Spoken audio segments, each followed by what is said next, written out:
Greetings from Warsaw, Poland, where I just had a really interesting talk with one of the employees here at the hotel. And wow, I got a lot of geopolitical information. I got to tell you something, as great as America is, it is sadly a nation in decline. Hopefully, it will recover. We've got an erection coming up. You can't say the other word because I'll be, well, those police that do thoughts, can't even say that word, are out, or that phrase, are out there, and we want to get around them as much as we can so we can talk. Did you ever think about the number of things you aren't hearing or you aren't seeing on the news, or the ideas that you aren't exposed to because all of these big giant companies are they're controlling everything. I'm not going to say what they're controlling, like, this movement of the mouth. You can see it on video, but you can't hear it. Anyway, hey, we got a great show for you today. I hope it's a great show because we got a lot of things to talk about. I'm just going to talk about several items that I've been putting off and waiting to talk to you about. Oh, but I guess what was I going to say about the hotel employee? Really knowledgeable guy. And I got to tell you, Europeans are so knowledgeable about geopolitical information, politics. I guess they have to be, everything's so close together. And here in Poland, you've got Russia and Ukraine right on your border, and everything's so affected. So that's just the way it is. But you could say Americans kind of have it too good for too long, and they become a little complacent, myself included. I'm including myself in that analysis. By the way, I just want you to know that. But anyway, with this erection going on, we've got a lot of conflict going on. We've got a lot of people talking about different tax plans and so forth. And let's talk about that lady in the White House right now and what she wants to do. This is absolutely crazy. This is a big threat. And let's hope it doesn't happen. So, Kamala's looming threat of unrealized capital gains taxes. As real estate investors or investors in anything, one of the things we've really got to think about is capital gains taxes. And what does she want to do? Well, she wants to tax gains that you didn't even get. Can you imagine that? Look, under the tax code, there are two important concepts to know. One is realized and one is recognized, right? It's kind of like when we talk about inflation and the value of the dollar. There is real value and there is nominal value. Okay, well, nominal isn't even what I'd call value. It's just the name of something. Nominal literally means in name only. It's just the name of something. A dollar is called a dollar. It was called a dollar 50 years ago, but the value is obviously very different, right? So that's nominal versus real. Well, this is realized versus recognized. Important concept here. And it's important in this distinction because our presidential candidate here, who says everything's going to change on day one, yet, she's been in power for almost 4 years, but it hasn't changed anything, hasn't fixed anything. But I guess on day one, she's going to fix it all, right? Yeah, right. Okay. Oh gosh, you just can't make this stuff up. It's so ridiculous and so absurd. But anyway, she wants to tax unrealized gains. So the IRS would recognize that your house has appreciated, that your stocks have appreciated, that your cryptocurrency has appreciated, that your business has appreciated, that your gold and silver and platinum and palladium has appreciated, and you're going to pay tax on it, even if you don't sell it. That's totally fucking stupid. It's so fucking ridiculous. I can't even believe it. It's scary. I mean, look, these ideas have been thrown around a bit in the past by the political left. But can you imagine if this happens? Like, this would be absolute insanity. Like, let's not talk about even a real estate investor. Let's just talk about like a typical person, right?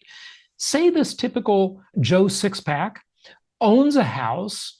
Joe and Jane Sixpack, they're drinking some beers. They're just Your typical Americans working a typical 9 to 5 job, just trying to get by. Okay. And they did buy a house. That was a smart decision. They bought a house 10 years ago, for example. They got a nice cheap mortgage on that house. The house has appreciated in value. And even though the cost of money tripled a couple of years ago, it's continued to appreciate in value. That's not bad.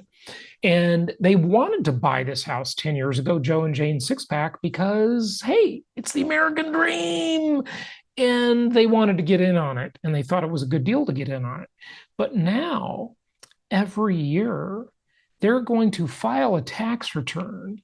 And on that tax return, they're now going to have to estimate the value of the house, or the government will do it for them. And they'll have to pay a tax bill even if they don't sell the house. Now, under current law, they have to pay a tax bill if they have, for a married couple, more than $500,000 in gain when they sell the house. They got to pay tax on the excess above 500,000. If they're single, you got to pay tax on the excess above 250,000. Okay, that's one thing. In the past, before that law changed in the 90s, you could just reinvest. I think that was called Section 1035 or 1034, if I'm not mistaken, as opposed to 1031 tax deferred exchange on rental properties, or I should say investment properties, where you can exchange them. And you could just roll it all into your next property. What about your stock portfolio? What if you have a Vanguard S&P fund, a very common investment, and say that stock appreciates in value every year, right? It just goes up with inflation, right? And hopefully outperform inflation a little bit. But whatever happens, you're going to get a tax bill every year on stock you didn't even sell. What if you bought some gold and silver and you didn't sell it? You're just keeping it, right? You're doing really the right thing. You're delaying gratification. You're not selling it. You're not killing the golden goose, right? You want to keep letting that goose work for you, right? And you want to keep having that investment. Now, you could sell it and take the gain and party and waste the money, right? But you're a prudent investor. You're going to delay gratification. You're going to keep your investments. You're going to hold them for the long term. If you're a Bitcoin person, you're going to hodl. Right? That's the word they use, the hodl, which basically means don't sell your Bitcoin, hodl it, hold it, right? And you're going to pay tax even if you don't sell it under Kamala's plan. This is a total disaster, folks. It's absolute insanity. So let's hope it doesn't happen. We got an article in my newsletter coming up about this very topic. Be sure you are subscribed. Just go to jasonhartman.com and fill out any form on our website, get on our email list, and make sure you're getting our emails with great property deals, hand selected weekly for you. We'll send them to you via email, articles, suggested videos to watch, discounts on upcoming events we have, and so on and so forth. Yeah, you'll like that. So be sure you're on our email list and you're getting the emails. If you already signed up for it, check your spam folder, because these big tech companies, they're filtering things that they don't want you to know. If you think about it, spam filtering is really a restriction on speech. Yep, it is. But since a private company does it, there's no recourse. If the government did it, there'd be recourse. But wait a sec. These private companies are all in bed with the government. They're exchanging favors all the time. So I guess they're just proxies for the government. So the government is violating your civil rights by restricting your information. They're burning books. Fahrenheit 451, here we are. Okay, just last weekend, the big change went into effect, the biggest change in 100 years in the real estate business, and that is the National Association of Realtors, the largest trade lobbying organization on planet Earth, their big lawsuit, their big settlement for over $400 million. And they agreed to some new rules. And that was that the buyer's agent commissions would not be listed in the multiple listing service anymore. So we've talked about this. Of course, you've probably read about it. It's out there. But now, America's top listing agents that control the inventory are saying they don't want to deal with this mess, and it is chaos. Okay, it is going to be absolute mayhem in the traditional real estate world for a while until this gets figured out. I think basically this will limit choice. It'll make it a lot harder to buy a house. And it's actually going to indirectly, it's pretty indirect. It's not a very direct thing, but it will have some slight upward pressure on rents.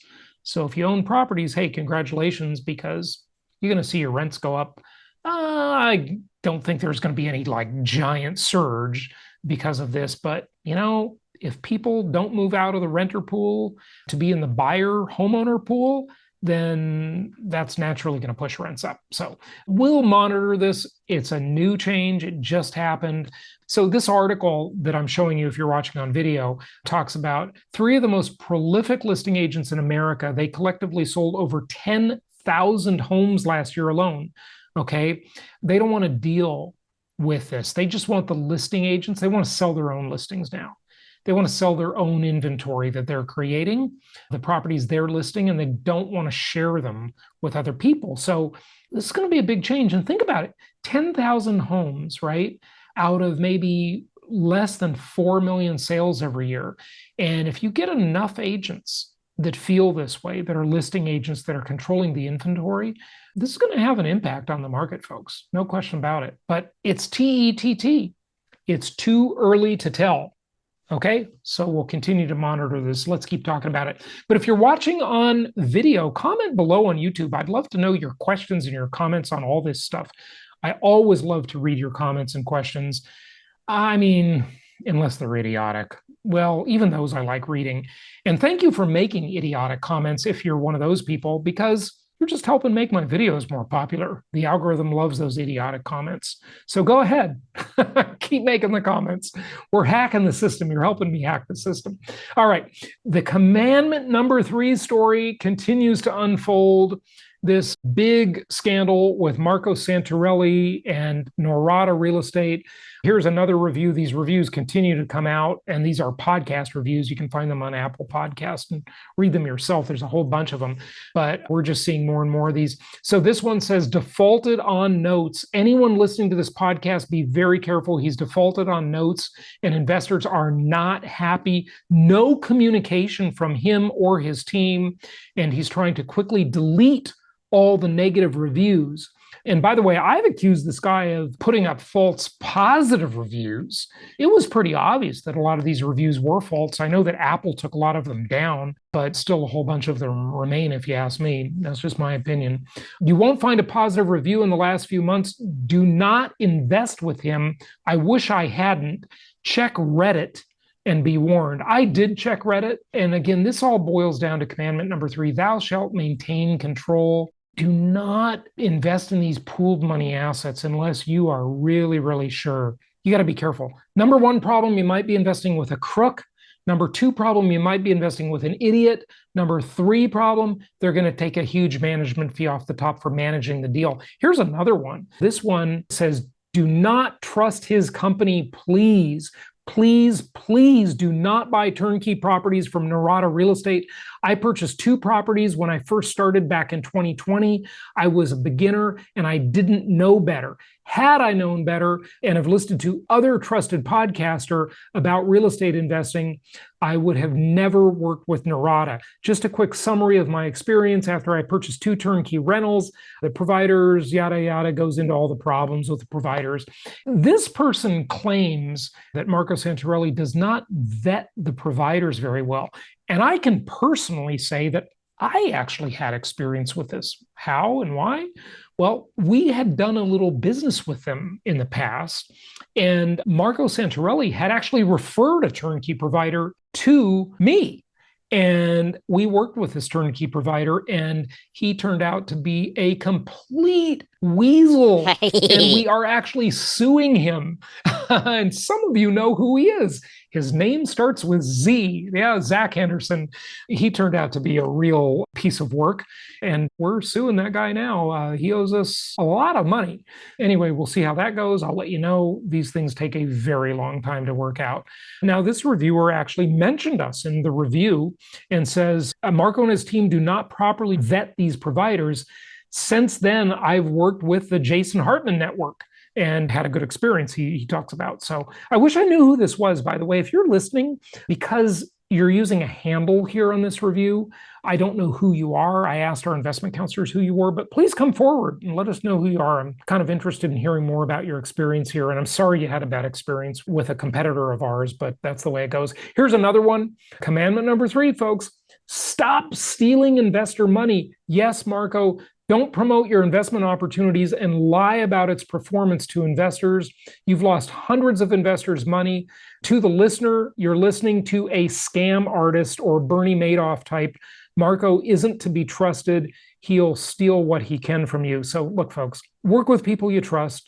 Work with people who don't need the money that bad, and work with people where you are a direct investor and you are controlling your investments, okay? And go see these reviews for yourself. There's a whole bunch of information about this on Reddit, Bigger Pockets, and just the reviews out there. So check them out for yourself. Okay, let's talk about the housing affordability problem for a minute and the deterioration in housing affordability. This is really interesting. It's from our friend Lance Lambert at Resi Club. He's been on the show recently. He puts out some good stuff. So this chart that I'm showing, if you're not watching on video, is a really staggering chart to look at.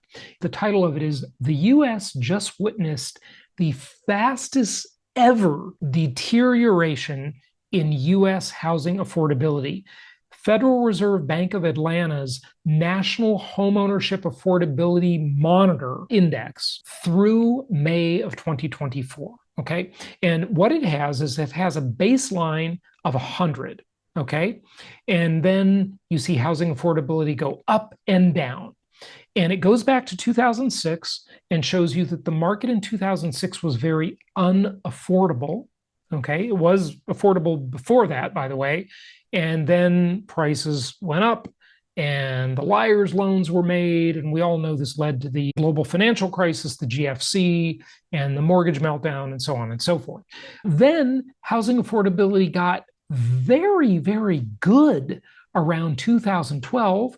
And remember, just go back and listen to my episodes back then. I was telling everybody to buy everything they could.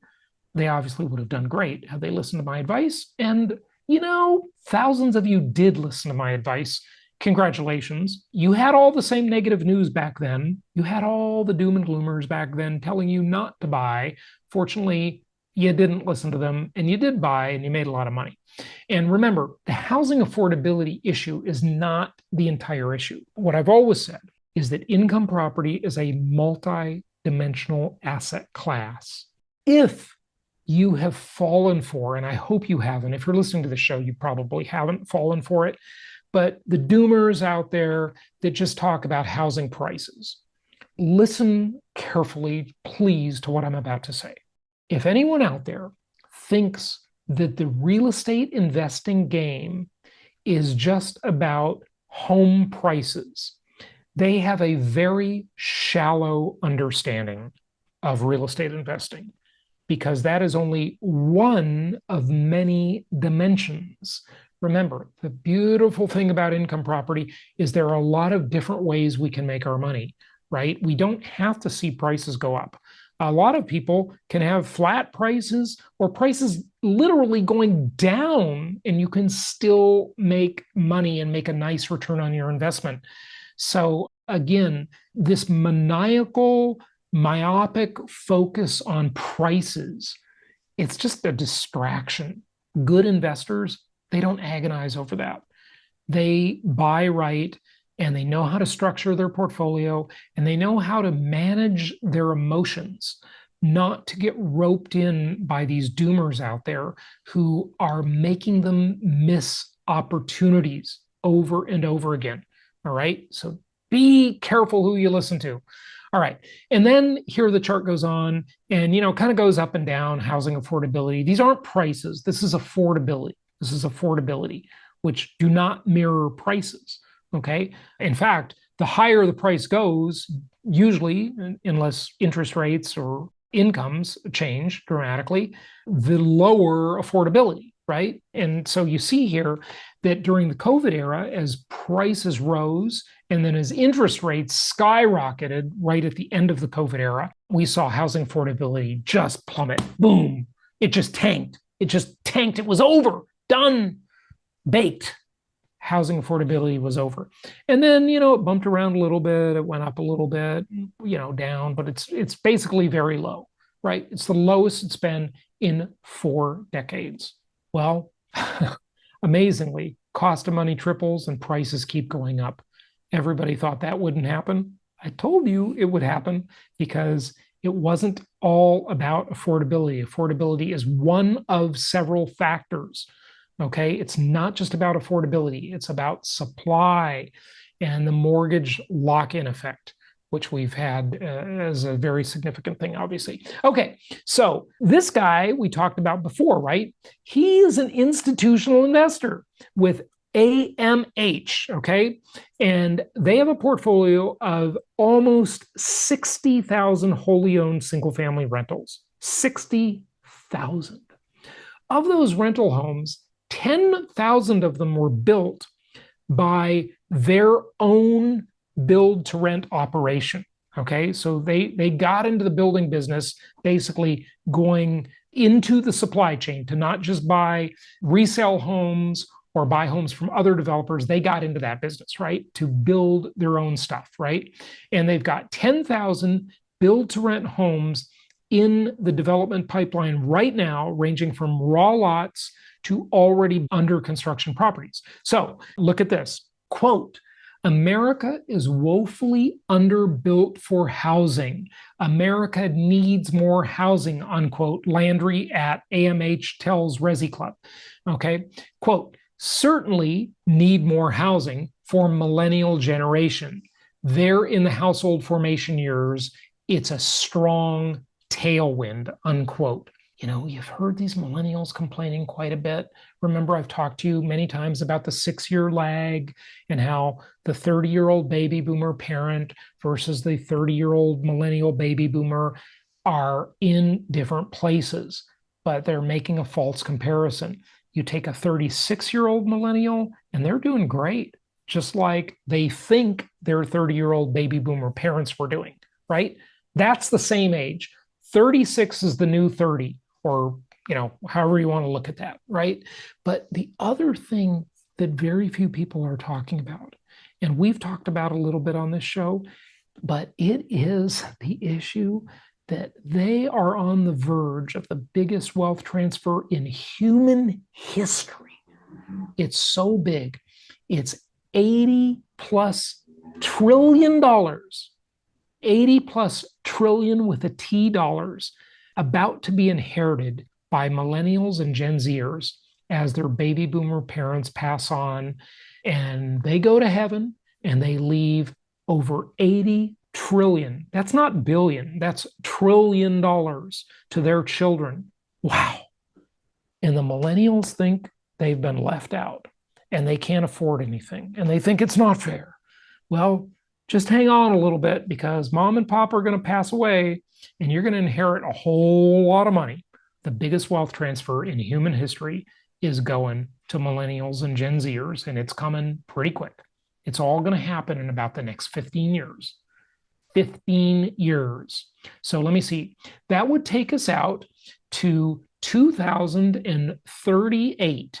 All this will happen by 2038 or 2039. Sorry. 2030. See, without a calculator, I can't even do math anymore. It's really bad because I trained myself a long time ago to not make mistakes. And when I started in my real estate career using the good old fashioned HP12C, I know you probably don't know what that is. Just type it in and look it up. HP12C was the ultimate calculator. I still own 3 of those things. People that got trained and learned the old-fashioned way on the HP12C, we just don't want to give them up. They're so great. Greatest calculator ever. Anyway, the good old HP12C, I trained myself to never do math in my head because I didn't want to make a mistake and tell the client the wrong thing. So I always did. If I was going to calculate 2 plus 2, I would pull out my HP12C and go 2 plus 2. Yeah, it's funny. Anyway, so 2039, we're going to have all of that wealth will have been transferred by then. That's how it's looking. So big wealth transfer coming up. We're going to have some very, very rich millennials and some very, very rich Gen Zers. So get ready. That tidal wave is coming. Landry highlighted the usually wide gap in 2024 between renting and buying, noting that many households are paying $800 to $1,100 more per month to buy rather than rent a similar home. Wow. What does that mean? Let me tell you what that means. That means rents are going up. That means there is a lot of pressure built up in the rental market that has not yet released itself. Think about a good old-fashioned teapot or a pressure cooker, right? Think about that sitting there and the pressure is building, building, building, and eventually it's going to be released and you're going to see much higher rents. I've been predicting that for a while, and rents are definitely going up, folks. I know you think the rents are too damn high, but they're still going up. They got a lot more to go. Rents are going to be up quite a bit. You just wait. Okay, quote, "That's an enormous amount for hardworking families' budgets," unquote, he said, adding that this monthly cost difference is causing some growing families to opt for renting instead of buying. I added the instead of buying part. Okay, that need for more housing coupled with strong demand for single family rentals makes deploying capital into single family home building a no-brainer for a giant landlord, Landry says. Landry added that AMH builds 3-bedroom, 4-bedroom, and 5-bedroom homes, with the most popular being 4-bedroom homes ranging from 1,800 to 2,100 square feet. So look, the point I'm making and why I'm sharing this with you, and we talked about this company on a prior episode, is because if you view these financial engineers, these highly educated people that are just buying, and doubling down on single family rentals, you might want to just consider them what investors call the smart money. And you might want to look at their example and get more properties for yourself as a mom and pop investor. That would be a good idea. All right. And here is a chart for you. Remember, we've explored the housing shortage and the estimates from all of these different big entities that say the housing shortage is 5 million homes short in America. Well, this one is just Freddie Mac saying we're only 1.5 million housing units below what they call a balanced market. And if you're watching on video, this is a good chart and graph. You might want to get a screenshot of it. And on any of this stuff, please comment below. Let me know what you think and ask your questions below. We'd love to get those questions because we do kind of bring those questions into future content for future shows. It really lets me know what you want me to cover. And if you are listening to the podcast and not watching on video, then just go to jasonhartman.com, and any web form there, you can just fill it out and ask your question. We'd love to answer them for you. And that'll also get you on our newsletter list as well. Okay, so Freddie Mac, quote, "To bring the vacancy rate, both rental and homeowner vacancy rates, back in line with historical averages, the U.S. would need to add an additional 1.5 million vacant, for sale, and for rent homes." So what's different about this is it's not only talking about the for sale housing shortage, it's talking about the for rent housing shortage. And it's saying that there is a massive undersupply. So in looking at the chart, the line in the middle, right down the middle of the chart, is the baseline. And it shows how back to 2000, we were undersupplied just a little bit in the year 2000. And then as we crept into, the early 2000s, we got a little tiny bit oversupplied. And then we got near the financial crisis leading up to it, 2006, we were really, really oversupplied. And that peak would have been in about 2008, 2009. We were massively oversupplied. And now it's like looking at a mirror or a reflection in water, right? You're seeing the exact opposite. We're very undersupplied now in both for rent and for sale housing, totally undersupplied. You want to buy the things, that are scarce. That's the stuff to invest in. The stuff that's hard to make more of, that's inelastic. I don't know. I'm probably not saying that right. Anyway, there's not enough elasticity for housing supply. You can't just create more of it on a whim. It's not like printing money where you can just print some more or increase the money supply in all sorts of ways that the Fed does.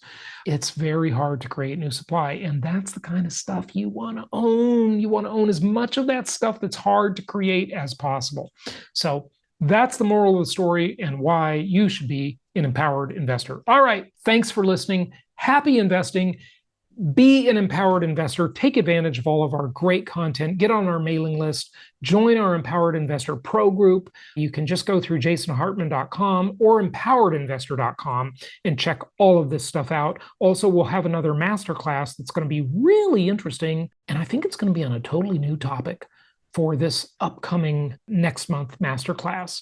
We do these every month. And this next one, I think we're going to cover a topic that a lot of you have been asking me about. And that is citizenship by investment. Do you want to have a plan B? You want to have a second citizenship, a second passport? Do you want to diversify offshore for asset protection? We're going to talk about that. And I think that's going to be our next topic for our next masterclass. So more on that coming up. That's it for today. Until next time, happy investing. Boy, I can't pronounce that very well. Inelastic. Inelastic.